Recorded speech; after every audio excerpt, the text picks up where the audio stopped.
Assalamualaikum warahmatullahi wabarakatuh.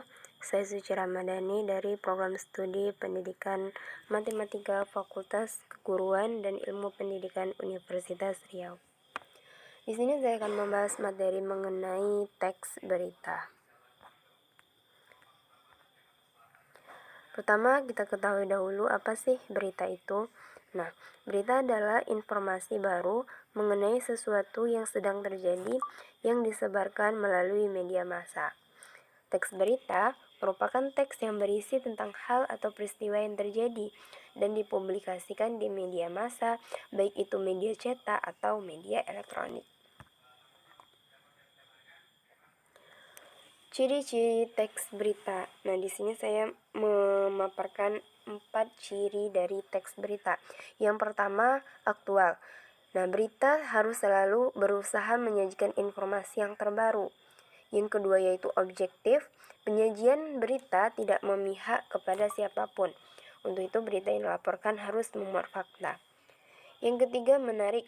Nah, peristiwa yang disajikan hendaknya menarik dan menggugah minat halayak untuk membacanya. Yang terakhir yaitu publisitas.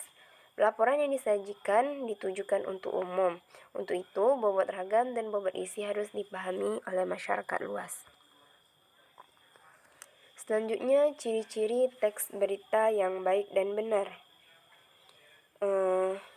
Ciri-ciri tersebut yaitu judul berita harus mewakili isi berita. Isi berita merupakan peristiwa yang terjadi, bukan opini atau gagasan penulis. Nah, data yang disajikan sesuai dengan peristiwa asli yang bersifat objektif dan tidak ada rekayasa. Data yang diberikan lengkap, khususnya data penting. Aktual atau yaitu peristiwa yang diberikan masih segar atau baru terjadi. Dan waktu, tempat, dan alur peristiwa berurut dan jelas. Selanjutnya, bahasa yang disajikan menarik, dapat memikat minat dan mudah dipahami pembaca. Kalimat yang digunakan singkat, padat, dan jelas, serta sumber yang valid dan bisa dipertanggungjawabkan. Apabila suatu berita telah memenuhi ciri-ciri tersebut, maka berita tersebut dapat dikatakan sebagai sebuah berita yang baik dan benar. Unsur-unsur berita.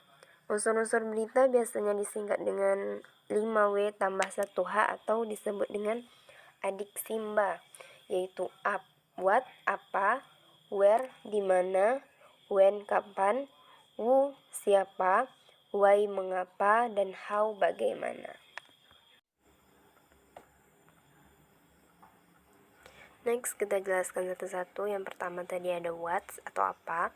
Nah, what ini mengandung pertanyaan mengenai permasalahan atau hal yang terjadi pada suatu peristiwa. Contoh pertanyaannya adalah apa yang sebenarnya terjadi atau apa masalahnya. Selanjutnya ada why, yaitu mengapa, mengandung pertanyaan mengenai alasan terjadinya sebuah peristiwa. Contoh pertanyaannya adalah mengapa hal tersebut bisa terjadi atau bisa juga mengapa dia melakukan itu. Nah, selanjutnya ada who, siapa. Who ini mengandung pertanyaan mengenai pelaku atau orang lain dalam sebuah peristiwa yang terjadi. Contohnya, siapa yang melakukan perbuatan itu atau siapa yang terlibat dalam peristiwa itu. Selanjutnya ada when atau kapan, berisi pertanyaan mengenai waktu terjadinya peristiwa. Contoh pertanyaannya, kapan peristiwa itu terjadi atau kapan dia melakukan perbuatan itu. Selanjutnya where atau di mana, mengandung pertanyaan mengenai tempat sebuah peristiwa terjadi. Contoh pertanyaannya, di mana peristiwa itu terjadi, dan bisa juga di mana berita itu dimuat. Terakhir yaitu how atau bagaimana. How ini menjelaskan atau mendeskripsikan tentang suatu peristiwa. Selanjutnya, kaidah kebahasaan dalam teks berita. Yang pertama yaitu teks berita menggunakan bahasa yang baku. Kalimat yang digunakan adalah kalimat langsung, menggunakan konjungsi temporal dan kronologis, menggunakan kata kerja mental, serta menggunakan keterangan waktu. Selanjutnya jenis-jenis teks berita. Yang pertama yaitu ada berita langsung. Berita langsung ini adalah berita yang ditulis secara singkat, padat, lugas, dan apa adanya tanpa ditambah penjelasan. Berita langsung ini bisa dibagi menjadi dua jenis, yakni berita keras atau hangat dan berita lembut atau ringan. Selanjutnya ada berita opini. Nah, berita opini yaitu berita yang mengenai pendapat atau pernyataan dari para cendekiawan, bisa itu ahli atau pejabat mengenai suatu peristiwa. Selanjutnya ada berita interpretatif. Berita interpretatif adalah berita yang dikembangkan dengan komentar atau penilaian wartawan dan narasumber yang kompeten atas berita yang muncul sebelumnya, sehingga merupakan gabungan antara fakta dan interpretasi. Next ada berita mendalam. Berita mendalam ini merupakan pengembangan dari berita yang sudah muncul. Nah, berita ini kembali dimunculkan dengan mendalam hal-hal yang ada dalam berita tersebut. Selanjutnya ada berita penjelasan, yaitu berita yang sifatnya menjelaskan dengan menguraikan sebuah peristiwa secara lengkap dan penuh data. Selanjutnya ada berita penyelidikan. Nah, berita penyelidikan ini adalah berita yang diperoleh dan dikembangkan berdasarkan penelitian atau penyelidikan dari berbagai sumber. Selanjutnya, struktur teks berita. Yang pertama itu ada judul berita, kemudian kepala berita. Kepala berita ini umumnya pada bagian awal berita. Umumnya penulis akan mengawali informasinya dengan menyajikan 4 unsur, yaitu apa, di mana, kapan, dan siapa. Selanjutnya tubuh berita.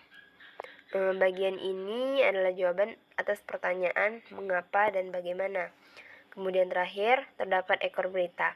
Ekor berita ini mencantumkan informasi yang bersifat tambahan. Jadi apabila ekor berita ini tidak ada, maka itu tidak akan menjadi masalah dalam sebuah berita. Contoh teks berita. Untuk contoh teks berita, teman-teman dapat melihatnya pada PPT ini, yang mana berjudul harga Pertamax Turbo, Dexlite, dan LPG Bright naik Pertamina, ungkap alasannya.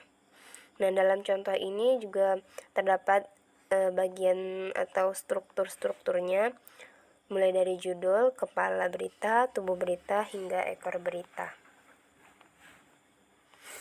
Kemudian langkah-langkah menulis teks berita. Yang pertama, kita harus menentukan topik dari berita yang akan kita bahas. Yang kedua, mendatangi sumber berita. Yang ketiga, mencatat pokok informasi apa saja yang dibutuhkan dalam berita. Yang keempat, mengembangkan pokok informasi yang utuh dari bagian penting sampai yang kurang penting. Nah, untuk mengembangkan ini, tentunya kita harus menggunakan rumus 5W tambah 1H yang telah dibahas sebelumnya. Mungkin itu saja presentasi dari saya. Terima kasih atas perhatiannya dan mohon maaf atas kesalahan dan kekurangannya. Wassalamualaikum warahmatullahi wabarakatuh.